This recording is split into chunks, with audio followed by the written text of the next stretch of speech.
Pai. O Senhor é o nosso Deus, Deus da nossa vida, Deus de tudo o que somos e temos.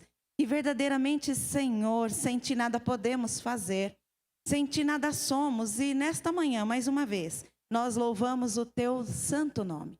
Teu nome que é acima de todos os nomes, o único nome pelo qual nós podemos ser salvos, o único a quem podemos invocar. És Rei dos reis e Senhor dos senhores, e nesta manhã estás aqui em nosso meio, nós podemos te glorificar, Senhor. Bendito é o teu santo nome. Senhor, em nome de Jesus, eu quero te pedir que o Senhor venha e nos abençoe nesta manhã. Que o Senhor possa, Senhor, em nome de Jesus, nos dar toda a direção e nos abençoar com a tua palavra. Fala ao nosso coração através desse ensino. Ajuda-nos, ó Deus, a cumprir com tudo aquilo que o Senhor tem para a nossa vida, em nome de Jesus. Abençoa, Senhor, este ano de ensino, mais esta fase, Senhor, da nossa escola bíblica. Conduze-nos, Senhor, segundo a tua graça e o teu poder, em nome de Jesus. Amém. Graças a Deus. Podem sentar-se, em nome de Jesus.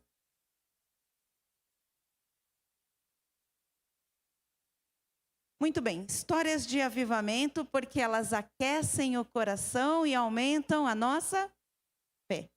E eu estou muito feliz por você estar aqui, muito feliz por Deus me dar essa oportunidade de compartilhar essas histórias de avivamento. São a história do avivamento e histórias de avivamento, né? Não é só a história do avivamento, mas nós vamos ver também histórias de avivamento, momentos em que esses avivamentos aconteceram. Nós vamos ver alguns testemunhos, né, dos avivamentos.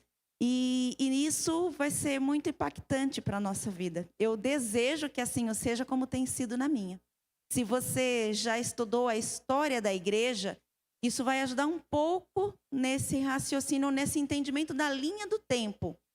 Mas, se não estudou, fique tranquilo, você vai conseguir também acompanhar. E nós vamos iniciar nossa aula desta manhã partindo de conceitos. Então, eu não sei como vocês, como os irmãos, pensavam e veem histórias de avivamento. Eu não sei como é o conceito de avivamento que você traz dentro do seu coração. Uma coisa eu sei dizer, que dependendo do histórico cultural de cada um de nós vamos carregar esse conceito de história de avivamento ou de avivamento de uma maneira diferente. O conceito avivamento, ele varia de autor para autor, conforme a cultura religiosa de cada um ou de cada período. Então, nós vamos passar por esse processo. Então, eu quero compartilhar. E à medida em que nós vamos vendo esses conceitos, isso vai tomando forma no nosso coração. E aí você vai identificar, muito possivelmente, a maneira que você entende avivamento. Se eu perguntar para você agora o que é avivamento, o que você me responde? O que é avivamento para você? Vamos passar aqui de uma nivelação de conhecimento, né? Vamos nivelar entendimento. O que é avivamento para vocês? Não precisam brigar, é um de cada vez para a gente poder ouvir. O que é avivamento para vocês? O que é avivamento para você, pastor Marcos? O que você entende por avivamento? Um novo despertamento? Tá bom? Aline, o que é avivamento para você, minha querida?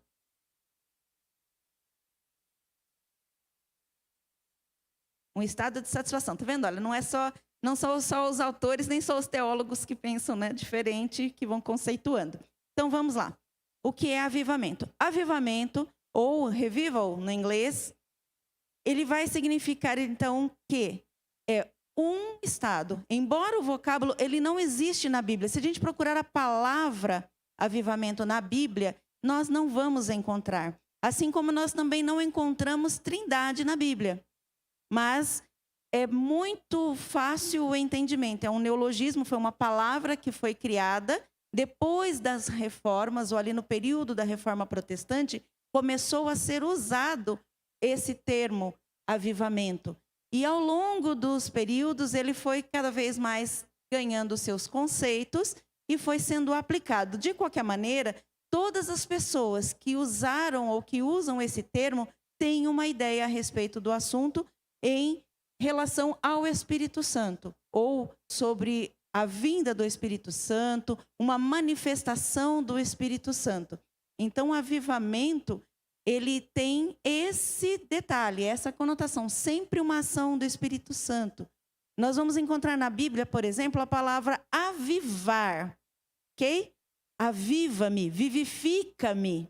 Né? Nós vamos ver alguns textos que vão trazer esse tema, ou esse termo, né? Essa palavra. Mas a palavra avivamento nós não encontramos na Bíblia. Muito bem. Então, seguindo aí. Para falar de avivamento, nós vamos primeiro ver o que não é avivamento. Vamos tirar aqui alguns conceitos errados a respeito de avivamento. Então, o que não é avivamento? Não é avivamento campanhas evangelísticas. Ao longo da história, o termo avivamento, ele é muito ligado a movimentos evangelísticos que aconteceram na igreja. E então, avivamento não é movimento evangelístico, embora em movimentos evangelísticos ocorram avivamento. Ok? Não é.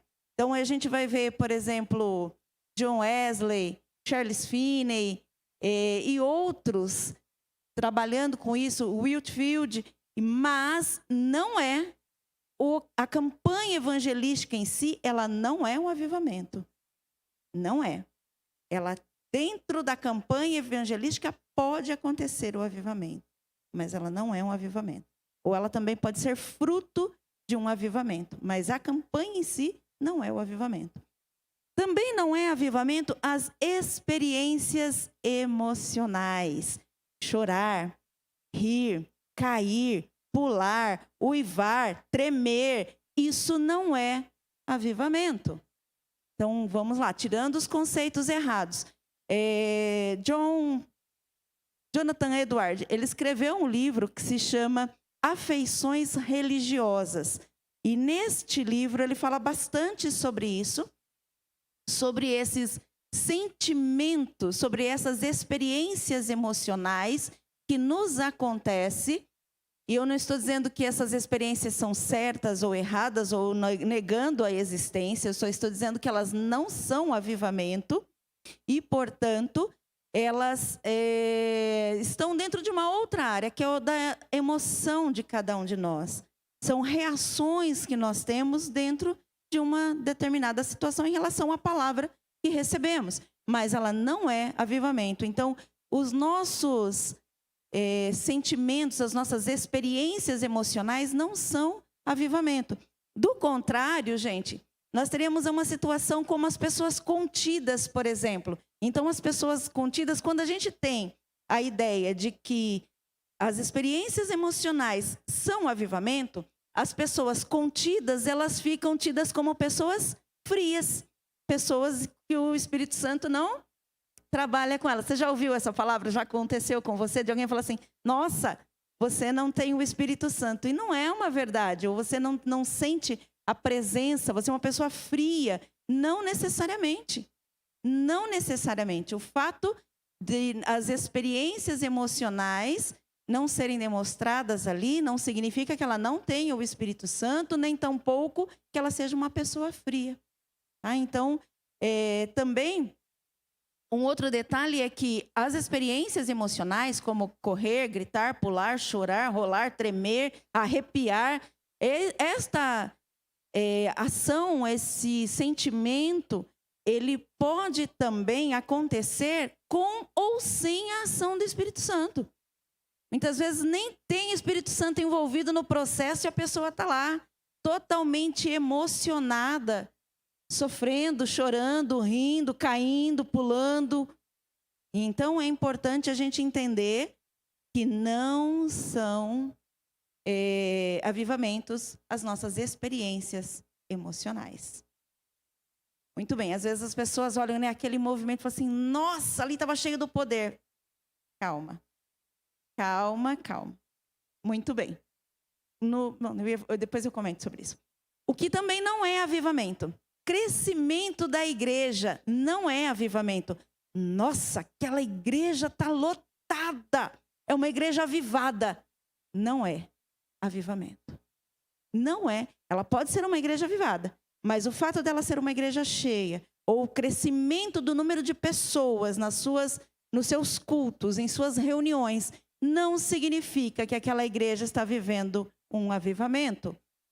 Pode acontecer algumas situações. Uma delas, ela estar inchada. Ela está cheia de pessoas ali, mas o movimento que está acontecendo lá dentro, aquilo que está sendo trazido, ensinado, publicado aos corações, não necessariamente é aquilo que o Senhor gostaria que fosse. Essa é uma situação. Outra situação é que uma igreja em crescimento, ela pode estar sendo fruto de uma estratégia de trabalho, uma estratégia ministerial. Existem algumas metodologias de trabalho, como, por exemplo, a igreja em células, como, por exemplo, a metodologia de trabalho da igreja simples. Vocês já ouviram falar em igreja simples? É uma metodologia de trabalho que se aplica e isso traz crescimento para a igreja. Então, existem metodologias de trabalho que traz para a igreja. Existe a igreja que trabalha lá com MVV, né? Que é missão, valores e visão. Então, a igreja tem metodologias de trabalho. O ministério ele pode aplicar metodologias, e isso faz o desenho do funcionamento da igreja, e aí, de acordo com esse funcionamento, ela vai desenvolvendo as suas atividades, e isso com vistas ao crescimento da igreja. Então, uma igreja que tem uma empatia por aqueles que chegam, empatia entre a membresia. Então, ela tem integridade, ela mostra sabedoria na palavra, ela mostra integridade nos seus atos. E com isso, as pessoas vão se achegando àquele movimento. A gente pega a igreja lá em Atos, capítulo de número 2, o texto vai nos dizer que a igreja ela crescia, que os irmãos tinham tudo em comum e que Deus acrescentava todos os dias à igreja aqueles que deviam se salvar, aqueles que seriam salvos. E a gente vê o quê? Que o povo caía na graça, porque via a comunhão. Sim ou não? É o que está lá no texto, não é?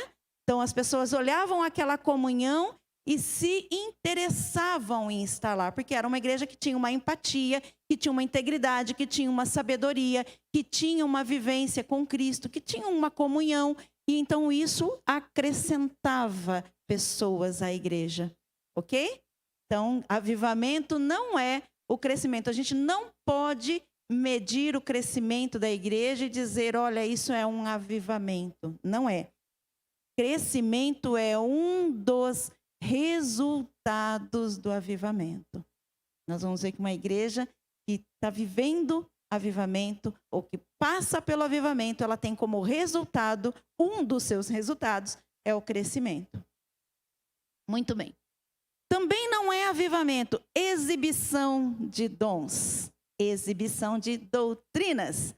Não é avivamento. Fala, olha, a minha doutrina ela é super boa, super completa, super legal, super bacana. E essa igreja é uma igreja cheia dos dons. Você viu como aquele irmão canta, como aquela irmã canta, como aquele prega, como aquele dança, como aquele faz? Não é. A exibição dos dons da igreja, das características humanas da igreja, aquilo que Deus dá ao homem para que ele possa abençoar vidas, para que ele possa ter esse relacionamento com Deus e com o seu próximo, a exibição disso, quando isso se torna o foco, quando isso se torna o cerne, nada mais é do que exibir o quão distante essa igreja está da centralidade da pessoa de Jesus. Quanto mais antropocêntrica ela fica, mais distante de Deus ela também está. Então, exibição de dons, exibição de doutrina não é avivamento. Quando se expõe ali a pessoa, quando o foco fica no antropocentrismo nas pessoas, então vai mostrar o quão distante a igreja está do seu chamado, do seu propósito. Não é lindo? É muito bom de se entender isso, né? Então, e aí a gente começa a pensar nas igrejas, nos nossos dias. Como está sendo isso? como têm sido esses mecanismos, né? Ou esses movimentos, esses momentos em que muitas vezes nós pensamos, o avivamento está aqui ou ali. E aí então vamos falar do que é avivamento. Conceituamos alguns pontos aí para entender o que não é avivamento. Até aqui tudo bem? Alguém gostaria de fazer alguma pergunta? Segue então. Avivamento. De acordo com Arthur Wallis, avivamento no livro No Dia do Seu Poder, ele define desta maneira. Avivamento é Deus se revelando, ou Deus revelando a si mesmo em santidade assombrosa e em poder irresistível. E aí ele toma por base Isaías, capítulo de número 64. Vamos ler? Isaías 64. Aí sim, que delícia. Isaías, capítulo de número 64. Graças a Deus. E diz assim: se rompesses os céus e se descesses os montes, se rompesses os céus e descesses, os montes tremeriam diante de ti, como quando o fogo acende os gravetos e faz a água ferver, e desce para os teus inimigos, para que eles te conheçam o teu nome, e as nações tremam diante de ti. Pois quando fizestes coisas tremendas, coisas que não esperávamos, descestes, e os montes tremeram diante de ti. E desde a antiguidade, os tempos antigos, ninguém ouviu, nenhum ouvido percebeu, e nenhum olho viu outro Deus além de ti, que trabalha para aqueles que nele esperam. É lindo esse texto. Quando Arthur Wallis, ele estava conceituando avivamento, ele tinha esse texto em mente. E ele dizia assim: Senhor, se fendesses os céus e derramasse do teu poder, de tal maneira que os gravetos pegassem fogo, que as águas fervessem, e então as pessoas saberiam quem é o Senhor, quão grande é o teu nome, quão grande é o teu poder. O que estava no coração de Arthur Wallis ali era Monte Sinai, tremendo, pegando fogo. O Senhor manifestando ali a sua graça, o seu poder. Era isso que ele tinha. E ele então pensava assim: Senhor, se fendesses os céus. Primeiro céu, a atmosfera que nós enxergamos. Segundo céu, isso já vai para a campanha, né? Céus abertos. Segundo céus. Terceiro céus. Terceiro céu é o céu onde está o Senhor. O segundo céu é o céu onde acontecem as batalhas espirituais. E aí então, quando ele olha para isso, ele diz assim: quem dera o Senhor fendesses os céus e tudo aquilo que impede a nossa oração de subir, tal qual lá em Daniel capítulo 10. Tudo aquilo que impede a nossa oração de subir e a tua graça de descer. Quem dera tudo isso se rompesse, quem dera tudo isso acabasse, quem dera. Não é lindo, igreja? É maravilhoso. Então ele tem esse entendimento, Deus revelando a si mesmo em santidade assombrosa e em poder irresistível. Eu quero, e você? Eu quero isso para a minha vida. É disso que eu estou falando, é disso que eu quero. Muito bem. E aí então, avivamento, segundo Richard Howell Roberts, ele vai dizer assim, no livro Avivamento, Ação Extraordinária do Espírito Santo. Ele diz, é uma ação ordinária, comum do Espírito Santo, a pregação, a oração, o ensino, a comunhão. Naturalmente, já é a ação do Espírito Santo se mover nestes trabalhos, nessas tarefas. Então, quando nós estamos pregando a palavra, o homem de Deus, a mulher de Deus, ela tem o Espírito Santo e o Espírito Santo vai agir. A palavra de Deus vai agir. A palavra do Senhor não volta vazia. Quando nós estamos orando, o Espírito Santo se faz presente. Quando estamos ensinando, Ele está presente. Quando nós estamos tomando a ceia, a comunhão, e o Espírito Santo está presente. Ele já se manifesta, porque esse é naturalmente a sua ação. Mas quando há um avivamento, é o inesperado de Deus. É algo como a gente lê, depois nós vamos ver lá em Atos, mas ele diz o quê? De repente, é o inesperado de Deus. Amém, igreja? É um ato, uma ação extraordinária de Deus através do seu Espírito. Vamos seguindo. Graças a Deus. Martin Lloyd Jones, no livro Avivamento, que foi publicado só depois que ele morreu. Tamanha era a forma como ele escreveu e que traria impacto para as igrejas naquele momento da história. Então, se publicasse o livro, se as pessoas tomassem aquele livro como um conceito, então ele teria, assim, vamos dizer, grandes prejuízos, porque a igreja, para o padrão histórico naquele momento, ela não concebia esse entendimento.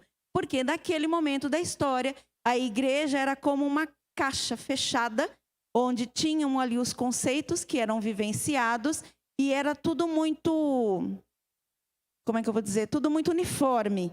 Então, não era possível falar de avivamento naquele momento. Tá bom? Então, só depois que ele morreu, é que as suas obras foram publicadas. Ou essa obra em especial.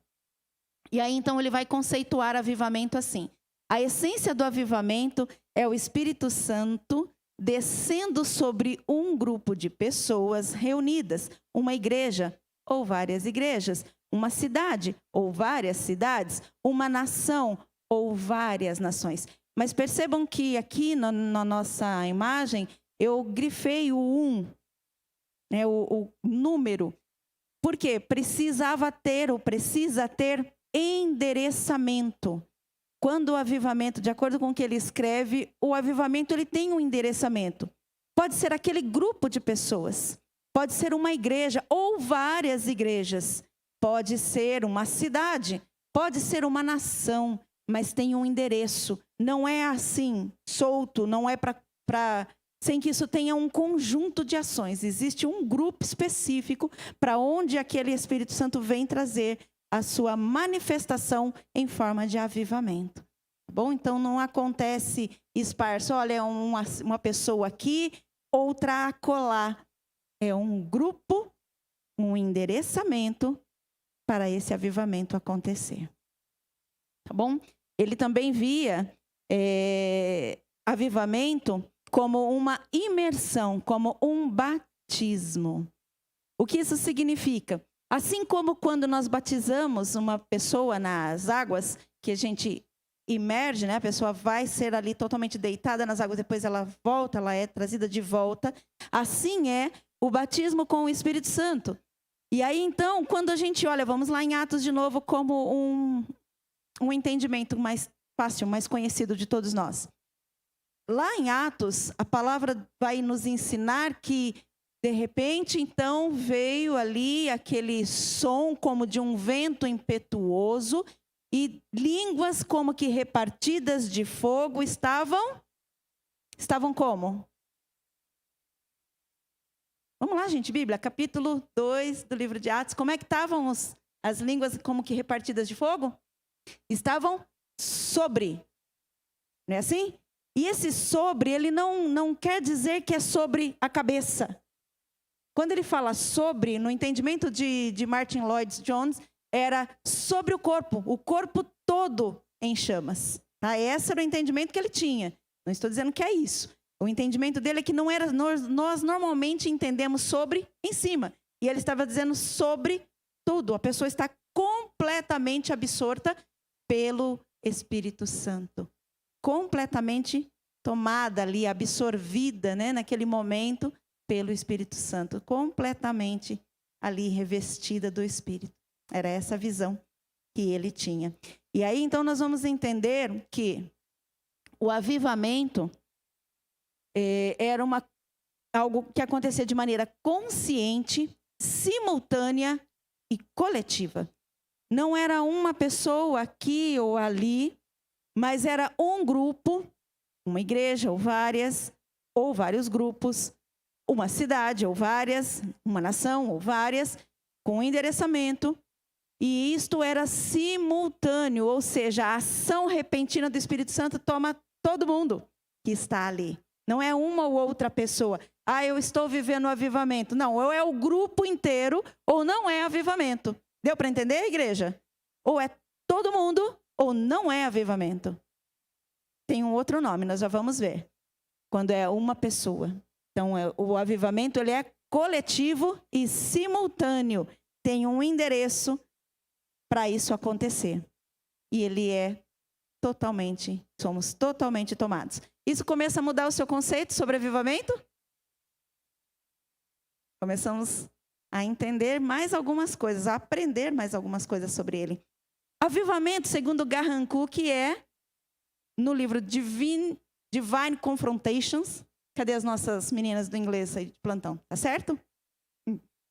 Divine Confrontation. Ele vai dizer assim: a revelação e demonstração da presença de Deus manifesta na igreja para liberar o homem para impactar a sociedade.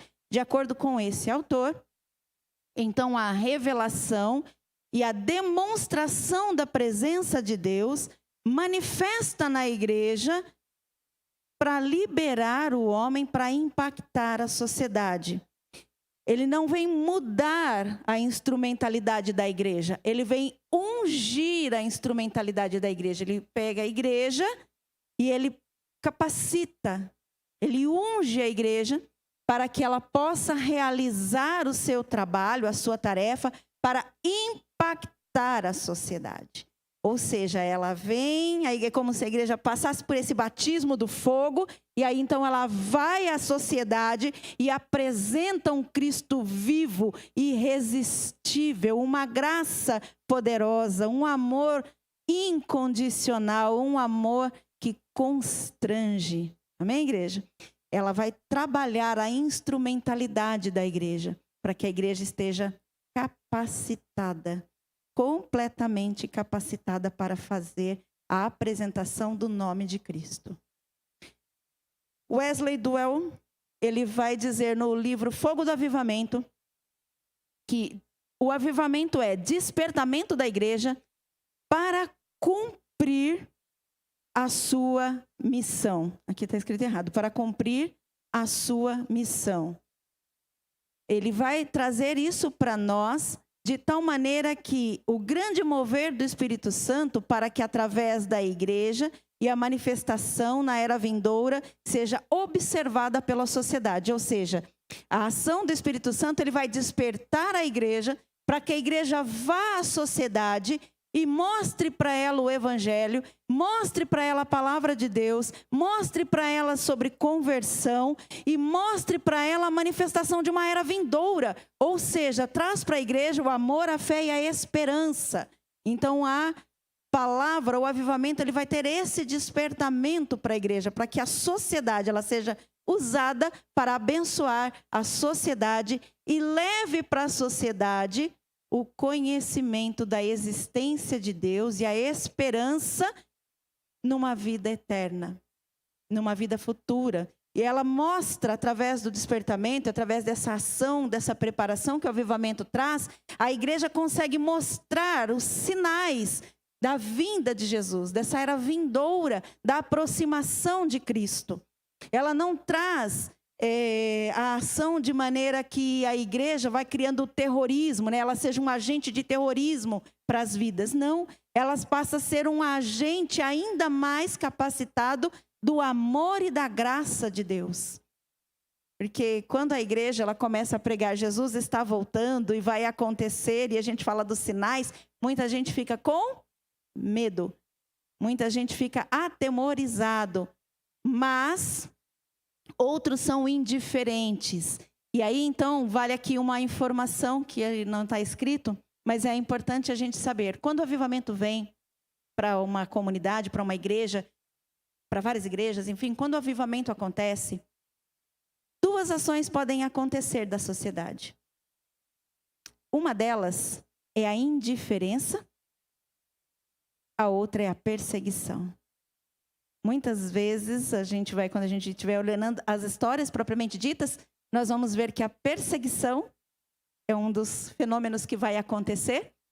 E a indiferença é outro fenômeno que pode acontecer. Mas o principal na igreja é a ação impulsionadora do Espírito Santo sobre a sua igreja. Isso é maravilhoso. Muito bem. Então, nós vamos falar do fenômeno. Fenômeno. Não somos nós que fazemos o avivamento. Não é o homem, não sou eu, não é você. Por mais que a pregação seja tremenda, maravilhosa, o avivamento não somos nós quem fazemos. O avivamento é uma ação de Deus. Deus é o único organizador do avivamento. Ele é o único que faz com que esse avivamento aconteça através do seu Espírito Santo. Nós, como igreja, nós vamos provocar, buscar, pedir, mas nós não fazemos o avivamento. Amém, igreja? Importante termos isso no coração. Então, nós podemos fazer aí as convenções, as campanhas, as buscas, mas quem faz o avivamento, de fato, é o Senhor. Avivamento, então, é uma experiência coletiva, simultânea da igreja com o Espírito Santo. Avivamento é uma experiência coletiva, simultânea com o Espírito Santo. Aquilo que nós comentamos há pouco, é um grupo ou vários grupos. Não é uma ou outra pessoa. Avivamento é coletivo e simultâneo. Um grupo de pessoas ao mesmo tempo. Quando é uma experiência individual, aí então é a regeneração, porque o Espírito Santo vem, toma aquele coração e eu aceito Jesus como Salvador. Salvação, regeneração, entrega, renúncia. Isso é individual. Ou então a pessoa está vivendo um distanciamento da palavra de Deus, distanciou-se da presença de Deus, da sua vida espiritual, e então ela tem uma renovação, uma restauração, mas isso são movimentos ou experiências únicas de cada um, individual. Coletivo é avivamento, individual, renovação, regeneração ou restauração. Amém? Tudo bem até aqui? E quando é, então, um avivamento para uma sociedade, ela acontece um movimento quando sobre as pessoas que não têm Cristo. Então, é um despertamento, é coletivo, é um despertamento. A igreja vive, a igreja passa, né, está ali vivendo, aquele grupo está vivendo o avivamento, e a igreja mostra isso para a sociedade. A sociedade tem a atenção voltada, opa, tem alguma coisa acontecendo diferente ali. E aí então há uma ação do Espírito Santo para chamar a atenção daqueles que não o conhecem para esse despertamento. E então é onde muitas vezes aconteciam as campanhas evangelísticas, e as pessoas que criam iam e as que não criam iam por curiosidade. E elas então ali acabavam sendo envolvidas, aí sim, num processo de renovação, de regeneração, mas não estavam no avivamento. Então, há um despertamento. Quando acontece o avivamento daquele grupo, a sociedade no qual aquele grupo está inserido, naturalmente, por ação do Espírito Santo, vai viver um despertamento. Deu para entender, pessoal? Tem alguma dúvida sobre isso? O detalhe é, quando esse avivamento acontece com este grupo, esse grupo mostra para a sociedade? E aí, então, a sociedade desperta. Por isso que um dos frutos do avivamento é o crescimento da igreja. Tá bom? Vamos lá? Seguindo? Propósito do avivamento. Só vou abrir aqui um parênteses. Hoje nós estamos vendo os conceitos. No próximo domingo, nós vamos ver as histórias, de fato. Tá? Propósito do avivamento. Primeiro, Atos capítulo 1, versículo de número 8, a grande comissão. Vós recebereis poder e sereis minhas testemunhas. Que sentido há em receber o Espírito Santo e ficar fechado dentro do templo. E não ser testemunha, não impactar a sociedade, não mostrar o poder, não mostrar o amor de Deus, a sua graça. Vós recebereis poder. Foi assim, não foi? Capítulo 1 de Atos. E sereis minha testemunha, tanto em Jerusalém. Vamos lá, vocês sabem o versículo. Na Judeia, Samaria e até os confins da terra. Quando a gente estiver olhando para os movimentos, para as histórias, nós vamos ver uma certa dificuldade, porque as igrejas, chega um momento, o próprio Martinho Lutero, ele dizia que não era mais necessário, que toda a obra missionária já havia sido cumprida. Vocês sabiam disso? Que ele chega um momento da história que ele fala que não precisava mais pregar o evangelho? Que as igrejas já estavam... Porque na ideia dele, o mundo existente já havia sido alcançado, que ele não sabia das Américas. Tá? As Américas acontecem mais ou menos ali, até 1400 e pouquinho, né? Depois as Américas são descobertas em 1490. Vocês vão falar que é 1500. E Pedro Álvares, não, né? Foi em 1400 e pouquinho.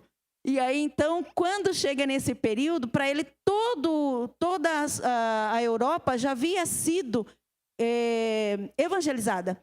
E então ele achava que não precisava mais, que já havia sido cumprido todo o processo, né? Mas aí a palavra de Deus vem para nós e nos ensina: mas recebereis poder e sereis minhas testemunhas. Então, o propósito primeiro deles é a grande comissão, a igreja, para fazer aqueles eventos que a gente comentou aqui. A igreja recebe o avivamento e ela vai impactar a sociedade. Ela vai mostrar para a sociedade. Ela vai ser usada para despertar a sociedade, para conscientizar a sociedade do Deus que salva e que um dia todos nós vamos prestar contas diante dele. Muito bem. Segundo, revelar a face gloriosa do Senhor. Mateus capítulo 5, versículo 14 ao 16, e eu quero ler isso com vocês. Mateus. E você que está em casa nos assistindo, não deixe de acompanhar também na sua Bíblia. Mateus capítulo 5, Sermão da Montanha. Graças a Deus.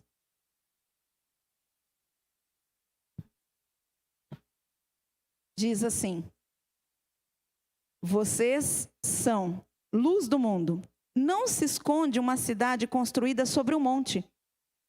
E também ninguém acende uma candeia e coloca debaixo de uma vasilha. Ao contrário, coloca-o no lugar apropriado e assim ilumina todos os que estão em casa.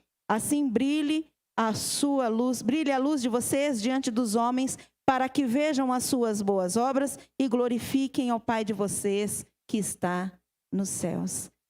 Resplandeça a face, a glória de Deus, assim brilhe a sua luz. Brilhe, resplandeça a luz que está em você, a luz de Cristo diante da sociedade, para fazer brilhar a gloriosa face do Senhor, para tornar o seu nome conhecido. Olha para que são os avivamentos, igreja. Para a igreja ser impulsionada, para ela testemunhar, para que ela possa revelar a face gloriosa do Senhor que está nela. Muito bem. Terceiro propósito aí, levar a igreja de volta para a sua posição na história. Levar a igreja de volta para a sua posição na história. Mateus, capítulo de número 28. E agora a gente vai usar bastante Bíblia daqui para frente, tá? Os conceitos vão ganhar uma outra ênfase agora. Mateus, capítulo de número 28. Você conhece esse texto? Os versos 18 até o 20? Quem sabe quem é? Sem ler, sem ter achado aí a sua Bíblia. Deixa eu ver, quem sabe o que está lá nesse texto? Chamado agora esse ano, a partir desse ano, vai ser com versículo bíblico, viu? Porque, Jesus amado. Era bom esse tempo, não era? Que a gente respondia com chamada? Como era bom, né? Já respondia a chamada com um versículo. Acho que nós vamos ter que adotar isso de novo. Olha, aproveita a jornada dos 120 dias aí, que já começou aquecida, né? Em nome de Jesus, a leitura da palavra cronológica. E vamos lá. Mateus capítulo 28, verso 18, diz assim, então... Cadê? Está aqui. Então Jesus aproximou-se deles e disse, foi-me dado toda a autoridade nos céus e na terra. Portanto, vão e façam discípulos de todas as nações, batizando-os em nome do Pai, do Filho e do Espírito Santo, e ensinando-os a obedecer a tudo que eu lhes ordenei. E eu estarei com vocês até o fim dos tempos. Amém. Então, levar a igreja de volta a seu lugar na história. E o que é que isso tem a ver com esse texto, igreja? Porque esse texto é o texto também de grande comissão, né? O texto de encaminhamento, de envio da igreja. O que isso tem a ver com a igreja no seu lugar na história? E agora, então, nós vamos entrar nesse entendimento. Quando a gente olha aqui, e chegando Jesus, falou-lhes dizendo, todo o poder ou toda a autoridade me é dado no céu e na terra. Ele estava dizendo do que estava escrito a seu respeito em todo o tempo na Bíblia. Lá em Gênesis 3,15, quando é falado ali o proto-evangelho, onde o Senhor vem e anuncia a salvação através de Cristo Jesus, ele estava falando de que um dia Jesus viria, se manifestaria e resgataria tudo aquilo que foi perdido lá no Éden. Então, quando Jesus fala, toda a autoridade me é dada no céu e na terra, ele está resgatando a autoridade que Adão perdeu lá no Éden, quando pecou. Toda a autoridade que foi dada ao homem sobre a terra foi passada. Adão perdeu naquele momento. Satanás tomou essa autoridade para si. Quando Jesus vem e diz, toda autoridade me é dada no céu e na terra, ele já havia cumprido o propósito, ele já havia sido morto e ressurreto. Então ele estava simplesmente recuperando, trazendo, dando a palavra de resgate dessa autoridade. Não é lindo, igreja? Jesus estava se colocando dentro da história, dentro do evangelho, dentro daquilo que a palavra foi trazida. E aí então a gente vai ver ele cumprindo, né, em toda a sua história, ele cumpre o que está escrito em Gênesis 3,15, e ele vem e se põe na história. Agora, aquela autoridade perdida lá no Éden, ela é minha, ela foi recuperada. Por isso, toda a autoridade, todo poder me foi dado nos céus e na terra. Então, nós vamos nessa linha de entendimento para poder compreender o que significa a igreja na história de Deus, na linha da história. Jesus entra na história e cumpre profecias, resgata autoridade e poder. E aí, então, no texto de Mateus, capítulo 11, dos versos 2 ao 5, há um momento em que João Batista, ele manda perguntar para Jesus, através dos seus discípulos, quem ele é. Fala assim, tu és aquele que devíamos esperar ou devemos esperar outro?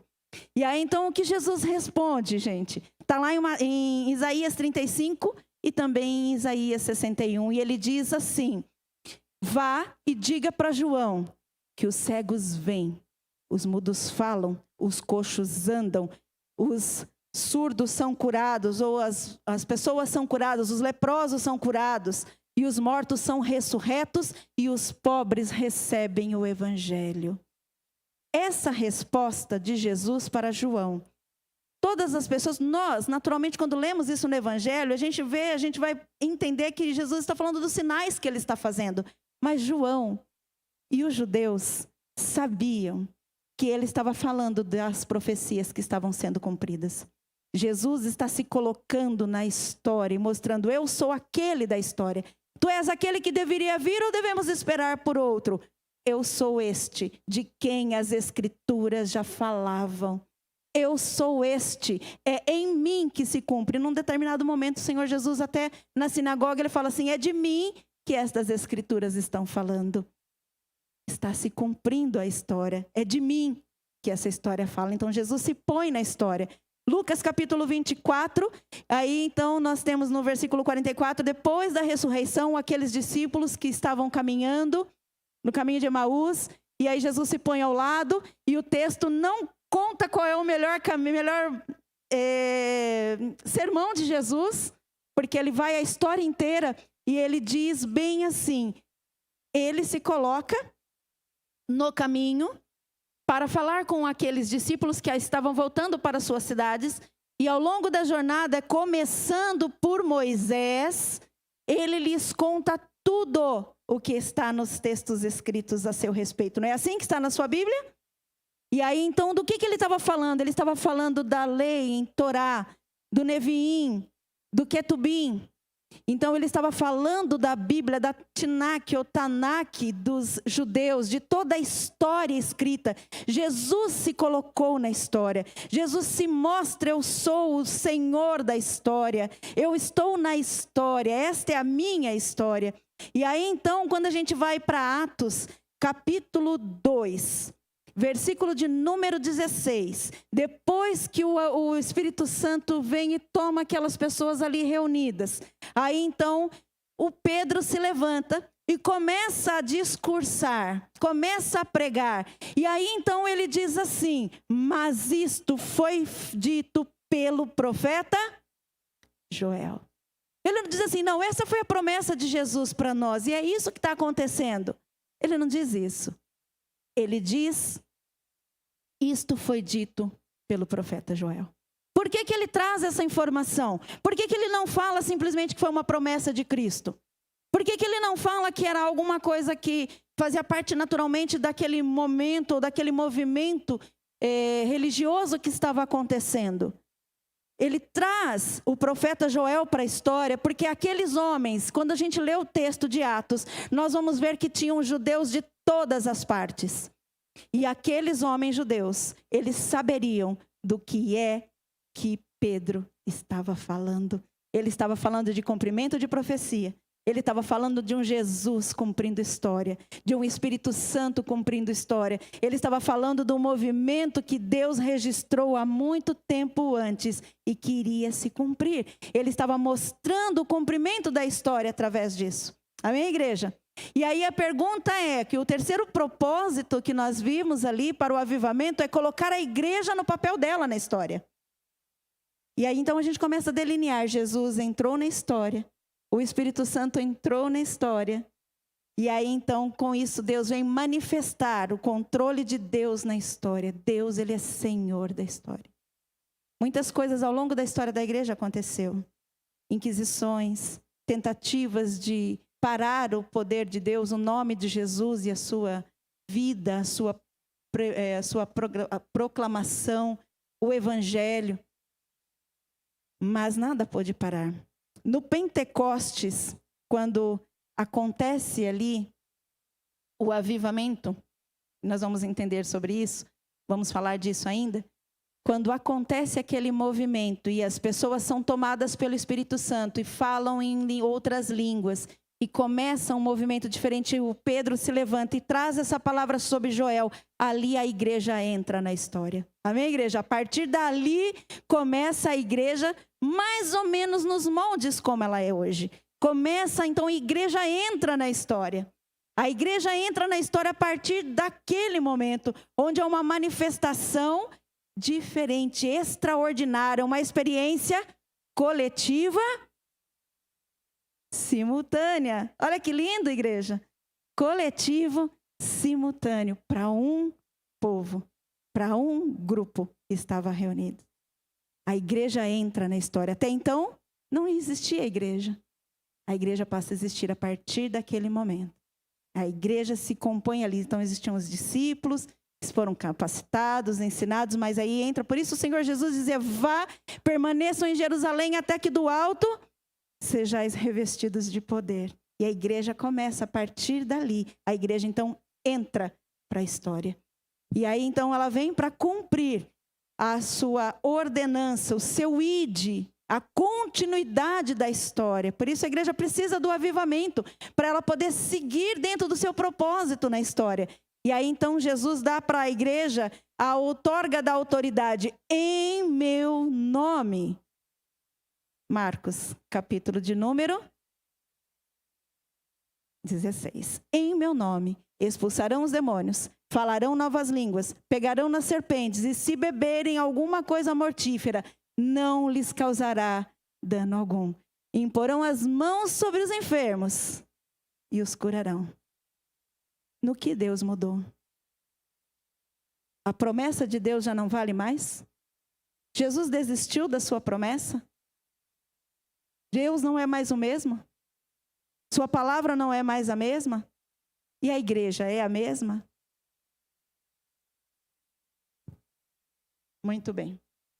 Estes são os textos. Necessidades, então, de avivamento agora. Vamos juntos aqui. Vocês estão compreendendo? Vocês estão gostando? Graças a Deus. Isso é muito importante, que vocês amem esse entendimento, que ele possa tomar conta do seu coração. Necessidade do avivamento. A igreja vive contextos de morte. Em que momento acontece o avivamento? Quando ela está inserida em contextos de morte. Apocalipse, capítulo de número 3. Aleluias.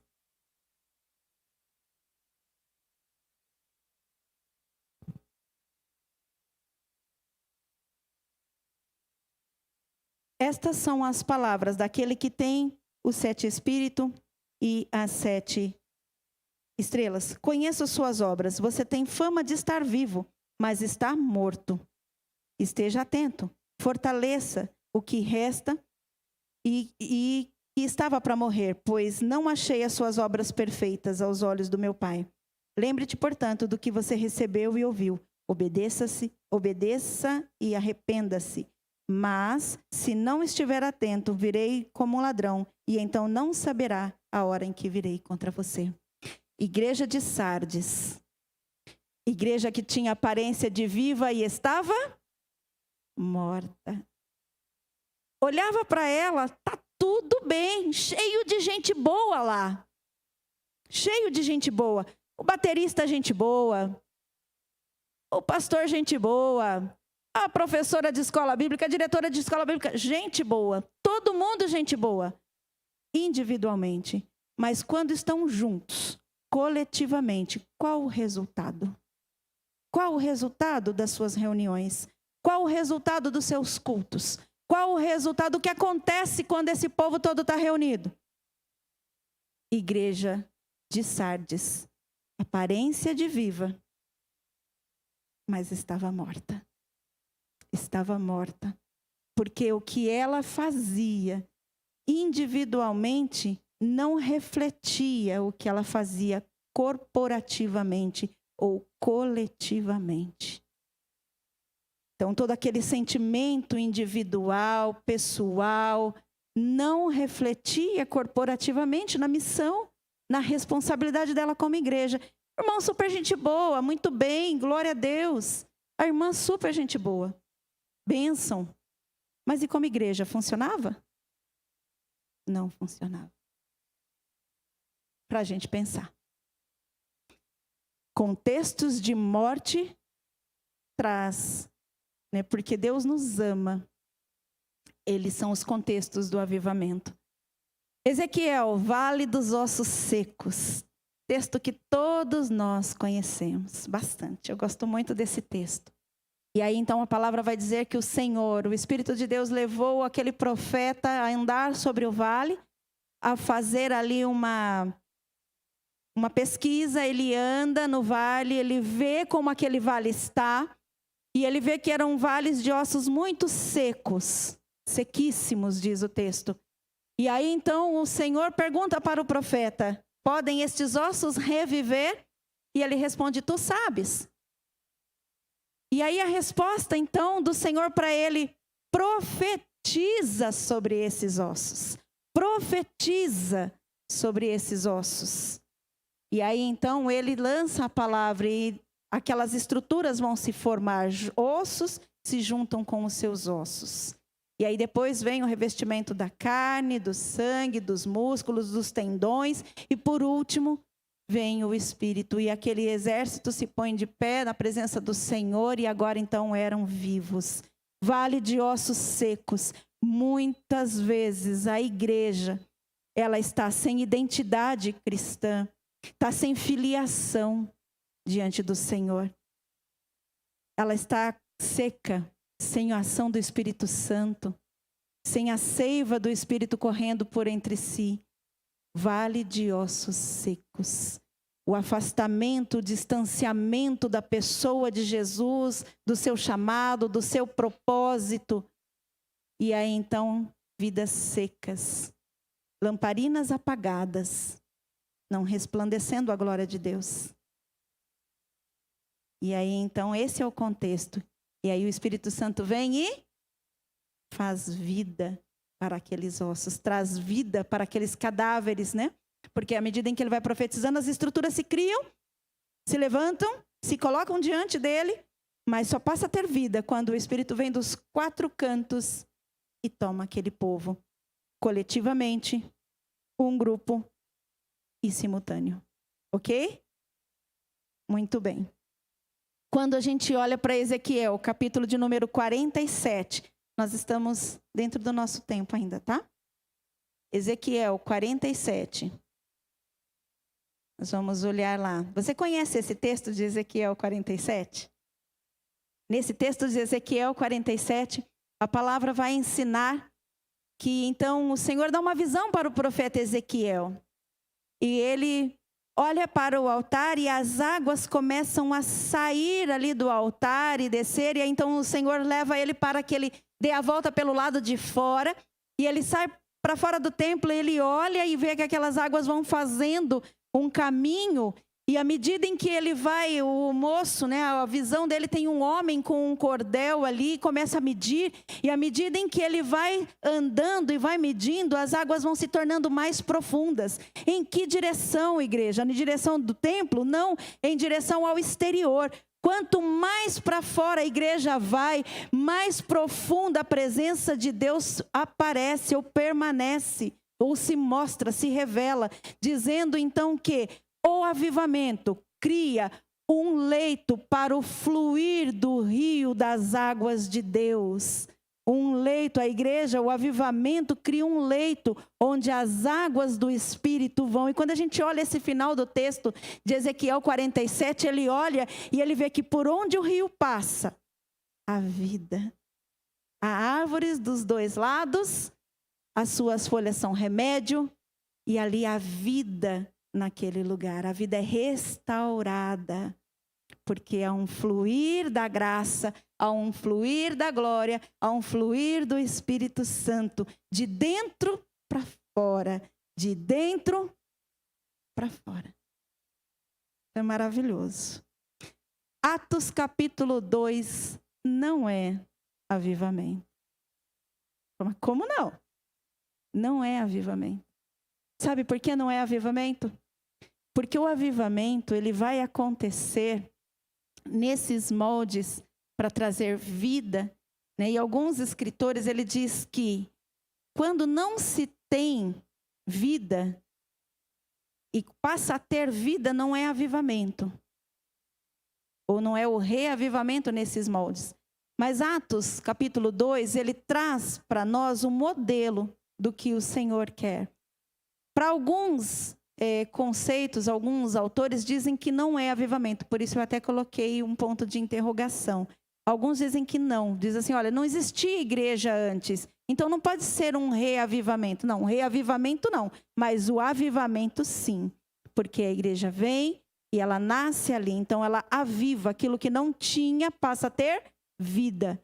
Então há um avivamento sim ali. Ok?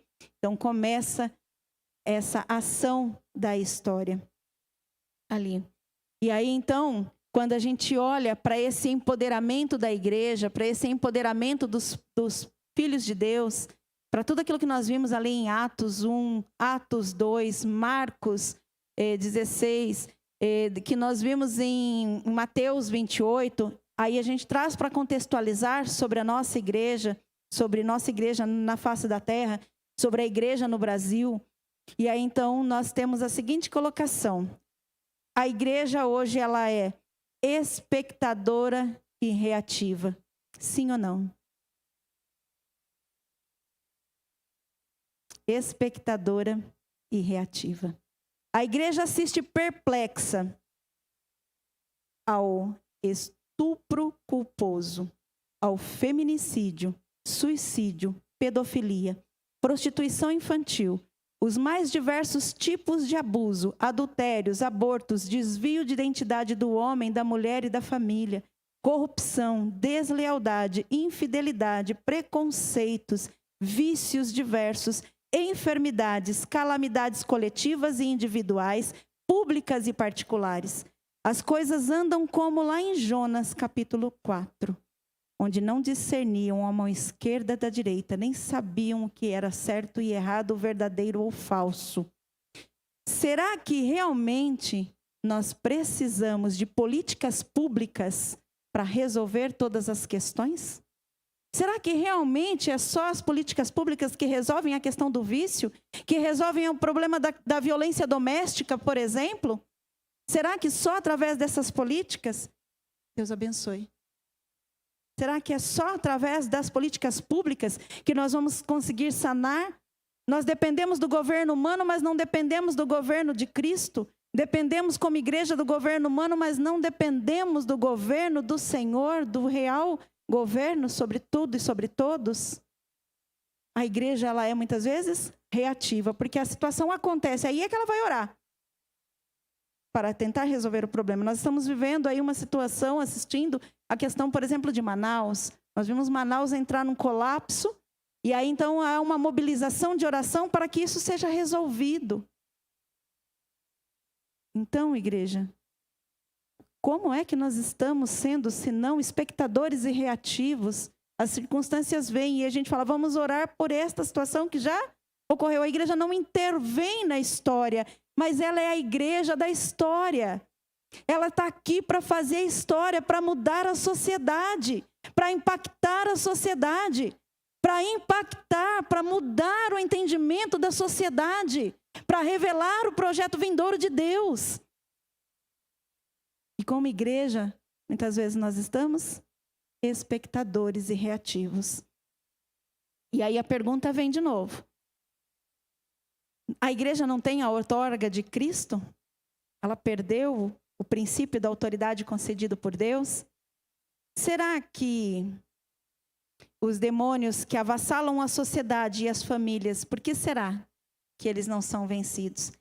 Mateus capítulo 17, tem a história do menino que estava ali lunático e que o pai trouxe para os discípulos e os discípulos não puderam expulsar. Todo mundo conhece essa história? Ok. E aí então a pergunta dos discípulos depois da parte, Jesus vai lá, abençoa o pai, abençoa o filho, o menino é liberto. E aí os discípulos chegam para ele à parte e falam assim, por que que a gente não conseguiu? Por que que a gente não conseguiu? E aí então o Senhor Jesus responde sobre a incredulidade. E no versículo 21 ele diz, esta casta de demônios não se expulsa senão pela oração e pelo jejum. Quando Jesus fala isso para os seus discípulos, ele estava dizendo assim, é preciso estar num nível de comunhão, de intimidade, de fé, de oração, de ação do Espírito Santo, que hoje vocês não estão vivendo. Por que que a igreja não vence muitas situações?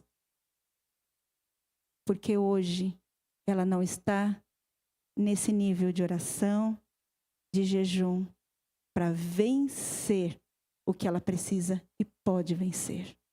Ela está tão atarefada em exibir dons e talentos, tão atarefada com outras coisas, tão atarefada com o seu ativismo, que ela não consegue olhar para fora, que ela não consegue deixar de ser reativa e espectadora. E o avivamento ele acontece para que a igreja tenha esse levantar de Deus para se pôr no seu lugar na história e fazer aquilo para o qual ela foi chamada. Ela não foi chamada para estar só de mãozinhas levantadas e glorificando. Isso é lindo e é maravilhoso e é necessário. Mas esse não é o principal chamado da igreja. Não é. Quando fala de face gloriosa do Senhor, não está falando a respeito de nós contemplando a face do Senhor pura e simplesmente, mas aqueles que não conhecem poder contemplar a face do Senhor em nós. Nós desejamos, então muitas vezes quando a gente fala de avivamento, como a gente viu lá no comecinho nos primeiros conceitos do que não é, muitas vezes o conceito é daquele movimento maravilhoso do Espírito Santo que nos toma e a gente até perde muitas vezes o sentido de onde se está. Tamanha é a glória de Deus no lugar e isso é maravilhoso, sim, é especial, sim, mas não é só para ficar nisso. Não é só esse o propósito. A ideia não é essa situação. A ideia é ir ser igreja do portão para fora, dos portões para fora. É para isso que serve o avivamento. Lucas, capítulo de número 11, verso 11 ao 13, diz assim: qual pai que o filho lhe pedindo um pão, ele vai lhe dar uma pedra? Qual pai que o filho, ao lhe pedir um peixe, lhe dará uma serpente? Qual pai que ao pedir o filho, ao lhe pedir um ovo, ele vai lhe dar um escorpião? Ora, se vós sois maus e sabem dar boas coisas aos vossos filhos, quanto mais o Pai Celestial lhes dará o Espírito Santo quando pedirem. Igreja, olha que lindo. Mais do que as nossas necessidades, o Senhor nos dá o Espírito Santo como igreja. E como está escasso esse movimento, esse mover do Espírito Santo na igreja do Senhor. Será que nós estamos mais ou menos como a igreja de Sardes? Tudo gente boa. Conhecemos a palavra, temos o Espírito, mas coletivamente, como igreja, não estou falando de igreja local, estou falando da igreja na face da terra. Como está sendo? Ou será que esse mover do Espírito Santo muitas vezes é só para nos entusiasmar, que é o que de fato ele significa, tem um Deus dentro de você? Mas o reflexo disso, o resultado disso, muito mais e além. Mateus capítulo 24, verso 14 diz assim: e o evangelho do reino será pregado em testemunho a todas as nações. Em testemunho a todas as nações. E Atos 1:8, foi-nos dado o poder de testemunhar. Vós sereis minhas testemunhas. Recebereis poder e sereis minhas testemunhas. A igreja ela é municiada por Deus para fazer isso. E agora então eu quero convocar você, ou convidar você, para nós orarmos a respeito disso tudo.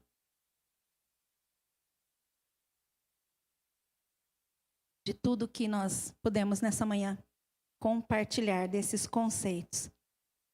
Avivamento é bem diferente em muitos conceitos daquilo que as pessoas carregam no seu coração. Há um mover sobrenatural, extraordinário, maravilhoso, mas ele tem que ter uma ação. Não é só em si mesma. A igreja, a ação do avivamento não é em si mesma, não é só em si, não é só para a igreja em si. Ela tem que ter um resultado. E aí, então eu digo, nas suas orações particulares, ore a respeito de tudo aquilo que o Espírito Santo falou com você nessa manhã.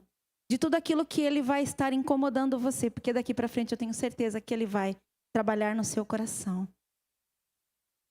Anote, comprometa-se com aquilo que Deus falou ao seu coração, em fazer aquilo que Deus comissionou você. Comprometa-se em aplicar o seu aprendizado. E até domingo que vem, onde a gente volta com as nossas aulas, ou a nossa aula a respeito de avivamento, onde nós vamos ver as histórias de avivamento. Eu quero convidar você a orar. Vamos nos colocar de pé. São exatamente 10h30. E nós vamos encerrar a nossa aula. Ao Senhor seja a glória. Aleluias, Pai. Deus Todo-Poderoso, Tu és o nosso Deus. Tu és o Senhor da nossa vida. Tu és o Senhor de tudo o que somos. E nesta manhã, Senhor, com a Tua palavra, trazida para nós, com o Teu coração, aqui, Senhor, com a Tua palavra que vem Vem nos encher da tua presença, da tua bondade, da tua graça. Nós, primeiramente, Senhor, nos colocamos diante de ti e pedimos, Senhor, perdoa os nossos pecados, como igreja, coletivamente, corporativamente, individualmente também. Vasculhe o nosso coração. Ajuda-nos, Senhor, a perceber e a encontrar e a reconhecer os nossos pecados. Cada um deles, para que possamos confessá-lo diante do Senhor e que eles já não tenham mais poder sobre a nossa vida, já não tenham mais autoridade, poder de ação dentro de nós. E corporativamente, Senhor, perdoa os nossos erros, perdoa nossos pecados, nossas falhas, nossa negligência com o Senhor, nossas falhas até de não compreender e não entender aquilo que o Senhor tem para nós como igreja, Senhor. Ajuda-nos, ó Deus, a nos colocar dentro da história, na nossa posição na história, para que o teu nome seja glorificado, para que a tua face seja revelada, para que o avivamento venha sobre nós e nós possamos, Senhor, fazer aquilo que é a nossa parte, aquilo que é da nossa responsabilidade.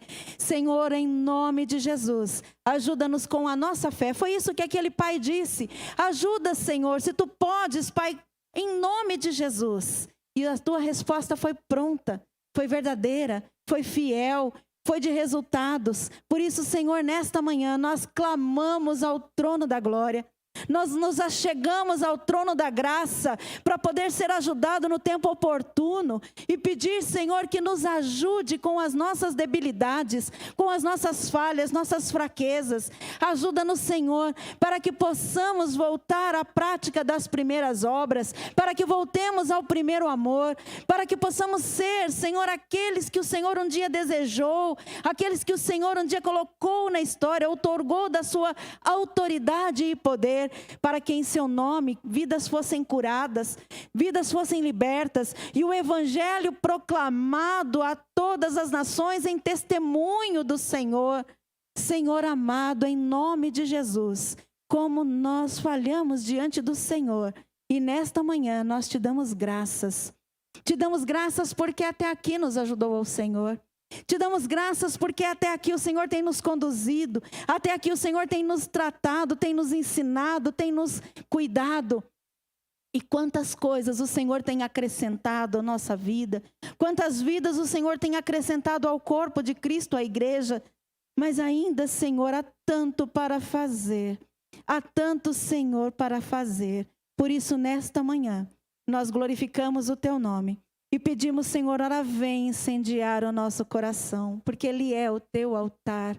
Vem incendiar o nosso coração, porque ele é o teu altar. E de forma, Senhor, coletiva, simultânea, nós clamamos ao Senhor, pedimos ao Senhor que ora venha, que envie o seu Espírito sobre nós, que o avivamento venha sobre esta igreja, venha sobre a nossa casa, sobre a nossa vida, para que possamos, Senhor, fazer tudo aquilo que o Senhor tem como projeto para nós. Senhor, é no nome de Jesus que nós assim oramos e também te agradecemos. Amém. Graças a Deus. Queridos, Deus abençoe. Muito obrigada. Que bom que você veio. Tem um sorriso bem bonito para esse irmão, usando máscara. E até no próximo culto, em nome de Jesus. Deus abençoe. A paz.